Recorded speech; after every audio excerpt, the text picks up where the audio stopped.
अस्सलाम वालेकुम। कैसे हैं आप सब? उम्मीद करती हूँ हमेशा की तरीके से खैरियत से होंगे। अल्लाह आप लोगों को ठीक रखे, खुश रखे। तो आज मैं आपके लिए लेके आई हूँ बहुत मजेदार से जबरदस्त शामी कबाब की रेसिपी। ये शामी कबाब खाने में इतने बढ़िया और उम्दा बनते हैं, और मजेदार बात यह है कि ये बहुत कम खर्चे में, बहुत कम बजट के अंदर तैयार हो जाते हैं। इसके अंदर ना ही आपको चिकन डालने की जरूरत है, ना ही इसके अंदर आपको कोई मीट ऐड करने की जरूरत है। बिना मीट के, बिना चिकन के इतने जबरदस्त शामी कबाब ये बनते हैं कि जब आप किसी के सामने इनको रखेंगे या खुद खाएंगे तो कोई बता नहीं सकता कि ये बगैर गोश्त के शामी कबाब है। इतना जबरदस्त ये बनते हैं। तो उम्मीद करती हूँ आपको ये जबरदस्त सी रेसिपी जरूर से पसंद आएगी। आप इसको जरूर ट्राई कीजिएगा। तो चलिए फिर देरी नहीं करते, बस फटाफट से किचन के अंदर चलते हैं और देखते हैं शामी कबाब बनाने के लिए हमें किन किन चीजों की जरूरत पड़ेगी। बिस्मिल्लाहिर्रहमानिर्रहीम। यहाँ पर हमने दाल को पहले ही बॉईल कर लिया, क्योंकि वीडियो थोड़ी सी लंबी हो जाती है, इसलिए बॉईल करना तो सबको आता है, लेकिन फिर भी मैं आपको कुछ टिप्स बताती हूँ उसको बॉईल करने की। यहाँ पर हमने 1 कप चने की दाल ली थी, उसको हमने 5 मिनट पानी के अंदर भिगोने के बाद उबाल लिया, और उबालते वक्त हमने आधा छोटा चमचा इसमें नमक भी शामिल कर दिया था।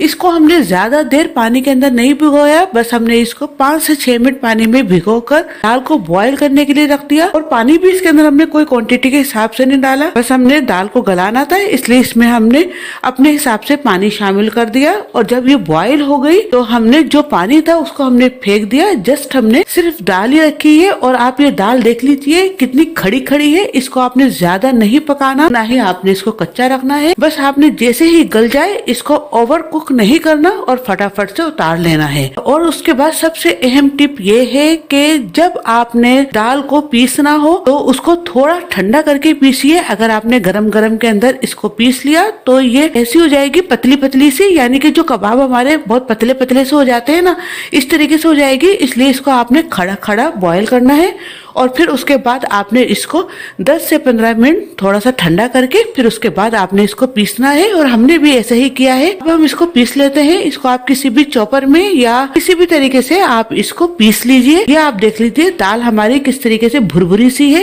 यानी कि ये बिल्कुल भी ऐसी नहीं है कि जो कि बिल्कुल पतली पतली सी हो जाए। अब इसके अंदर हम शामिल कर रहे हैं 2 उबले हुए आलू। आलू को हमने अच्छे से उबाल कर उसका छिलका उतार लिया, और अब हम इसको अच्छे से इस तरीके से ग्रेटर की मदद से ग्रेट कर लेंगे। हम इसको मैश भी कर सकते थे, लेकिन हमने मैश नहीं किया, क्योंकि उससे जो होता है कबाब के अंदर बाइंडिंग वगैरह अच्छे से नहीं आएगी, वो मुंह में आते हैं तो अच्छा नहीं लगता। इसलिए आपने जिस तरीके से दाल को अच्छे से पीसा है, इसी तरीके से आपने इसको ग्रेटर से ग्रेट कर लेना है, जिससे यह होगा कि आपकी बाइंडिंग भी अच्छी होगी और कबाब भी बहुत अच्छे से बनेंगे। ये हमने दोनों आलूओं को अच्छे से ग्रेट कर लिया। अब इसके अंदर हम कुछ स्पाइसेस मसाले वगैरह शामिल करेंगे। 1 छोटा चमचा यहाँ पर हमने रोस्टेड जीरा पाउडर लिया है। जीरे को हमने पहले रोस्ट किया था, फिर उसके बाद हमने पाउडर बनाकर इसमें शामिल कर दिया। 1 छोटा चमचा काली मिर्च का पाउडर है, ये शामिल कर रहे हैं। 1 छोटा चमचा गरम मसाला पाउडर है, ये शामिल कर रहे हैं। और 1 चमचा यहाँ पर हमने साबुत धनिया लिया था, उसको हमने दरदरा सा कूट लिया, ये शामिल कर दिया। 1 चमचा यहाँ पर हम लाल मिर्च का पाउडर शामिल कर रहे हैं। मिर्च आप अपने टेस्ट के हिसाब से कम या बढ़ती कर सकते हैं।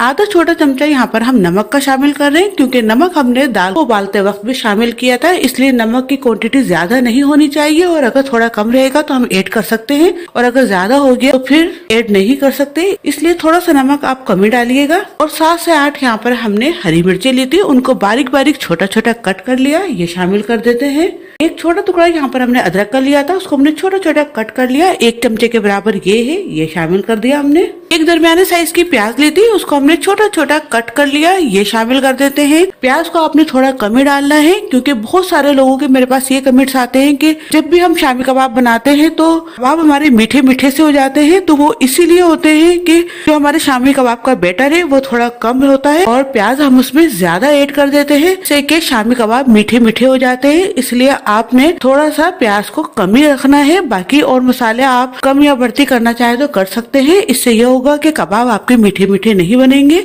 अब इसके अंदर हम हरा धनिया और पुदीना शामिल कर रहे हैं। यहाँ पर हमने आधा कप बारीक कटा हुआ हरा धनिया लिया है, और आधा कप ही यहाँ पर हमने बारीक कटा हुआ पुदीना लिया है, इससे बहुत जबरदस्त फ्लेवर आता है, ये शामिल कर लेते हैं। यहाँ पर हमने 1 बड़े साइज का लेमन लिया है, अगर छोटे हो तो आप 2 ले सकते हैं।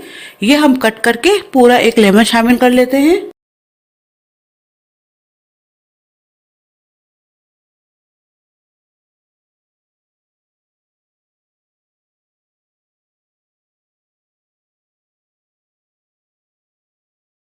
अब हम इसको अच्छे से मिक्स कर लेंगे। इसके अंदर ना ही हमने कोई कॉर्नफ्लोर शामिल करा है और ना ही इसके अंदर हमने कोई बेसन शामिल करा है, फिर भी हमारे ये जो कबाब है वो बहुत क्रिस्पी से बनेंगे और बाइंडिंग भी बहुत जबरदस्त आएगी। अक्सर लोग ये करते हैं कि इसके अंदर कॉर्नफ्लोर या बेसन शामिल कर देते हैं जिससे कि टेस्ट ही चेंज हो जाता है। लोग इसके अंदर बेसन और कॉर्नफ्लोर इसलिए शामिल करते हैं कि उनमें अच्छी सी बाइंडिंग आ जाए, लेकिन आप ये देखिएगा कि हमने इतने परफेक्ट तरीके से शामी कबाब तैयार किए हैं कि हमारी ये जो बाइंडिंग है वो भी बहुत अच्छी सी होगी और शामी कबाब भी बहुत जबरदस्त से तैयार होंगे।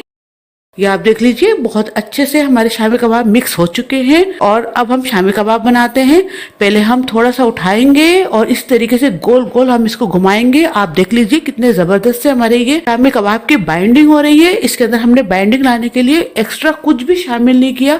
अभी हमने हाथों पर ना ही कोई तेल लगाया है और ना ही हमने हाथों को गीला किया है। बिना गीला किए बिना तेल लगाए कितने परफेक्टली हमारे शामी कबाब बन रहे हैं। इसमें बाइंडिंग भी कितने अच्छे से हो रही है। और अब हमने इस तरह गोल गोल बनाने के बाद इसको इस तरीके से अच्छे से दबा दबा के शामी कबाब तैयार कर लेने हैं। ये आप देख लें एक हमारा ये तैयार हो चुका है। इसको हम रखते हैं। इस तरीके से जितने भी हैं तमाम को हम तैयार कर लेंगे।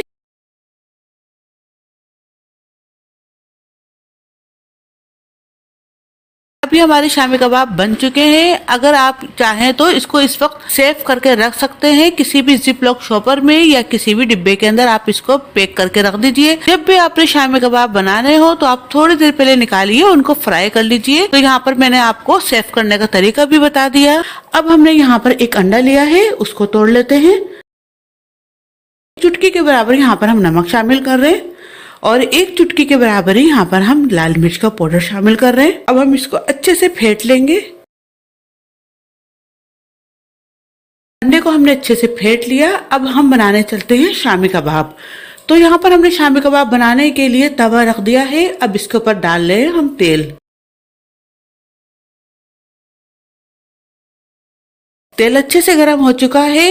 अब हम एक एक कबाब उठाकर इस तरीके से अंडे के अंदर डीप करके इसके अंदर रखेंगे। जितने आ सकते हैं उतने हम डाल लेंगे।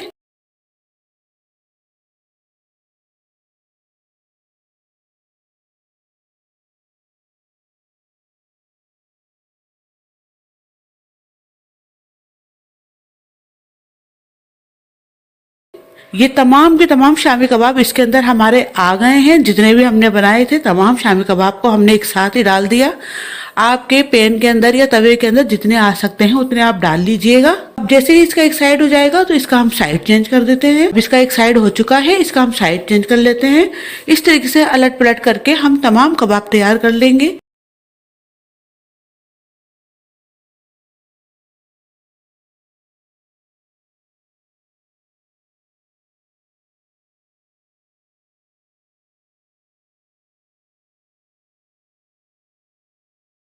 ये तमाम कबाब हमारे अच्छे से तैयार हो चुके हैं। इनको हम निकाल लेते हैं। ये आप देख लीजिए कितने अच्छे से हमारे शामी कबाब बनके तैयार हुए हैं। तो देखा आपने कितने जबरदस्त से मजेदार से हमारे शामी कबाब बनके तैयार हुए हैं।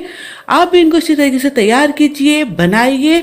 बहुत कम बजट में, बहुत कम खर्चे में बहुत जबरदस्त से मजेदार से शामी कबाब आपके घर में तैयार हो सकते हैं। आपने अगर हमारी इस रेसिपी को फुल इसी तरीके से फॉलो किया, टिप्स एंड ट्रिक्स को फॉलो किया, तो आपके शामी कबाब भी इसी तरीके से मजेदार से बनेंगे। उम्मीद करती हूँ आपको रेसिपी जरूर से पसंद आई होगी। आप इसको जरूर ट्राई कीजिएगा।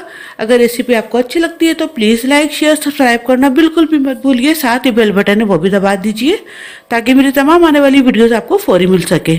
और अगर आप हमें इंस्टाग्राम पर या फेसबुक पर फॉलो करना चाहते हैं तो वो भी आप कर सकते हैं। इजाजत दीजिए, दुआओं में याद रखिएगा। अल्लाह हाफिज।